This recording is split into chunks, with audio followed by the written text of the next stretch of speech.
Hi, it's Elaine Collier. I'm here with the 8 times world memory champion, Dominic O'Brien, asking him some of the most frequently asked questions that we've been asked to put to him. I've got a question for you today, Dominic, and it is, what does the media make of the World Memory Championships, and do they have any criticisms of it as a sport? Well, I remember in the very early days, the first World Memory Championships was 1991, and I got invited to do a few TV programs, interviews, radio interviews, that sort of thing, newspaper, magazines. And occasionally the question would come up and they said, well, what is the point? Because one of the disciplines is you have to memorize as many binary digits in half an hour as possible. I think the world record now is something like 6,000. In my day, it was more like 2,000.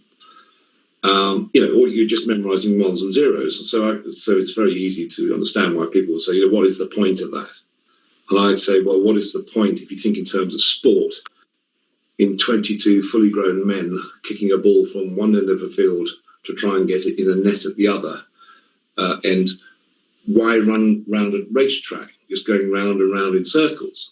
Well, because that's the art and science of sport, of any sport, whether it's football, javelin throwing. So it's the same thing with memory. How much information can you squeeze into your brain in a shorter space of time?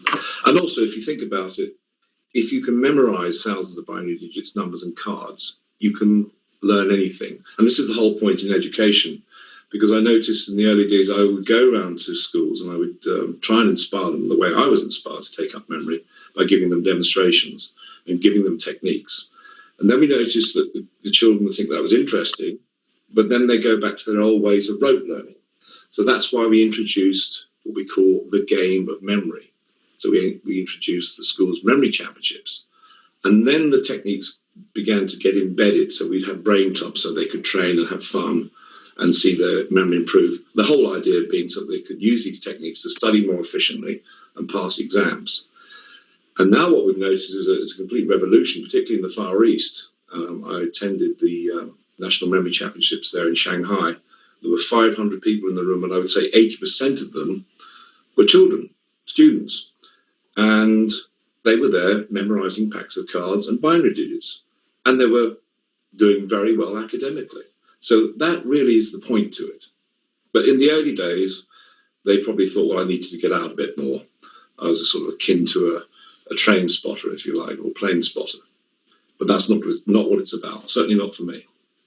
No, certainly the last 30 years have definitely proven that the more you use your brain, the more you thrive in every aspect of your life.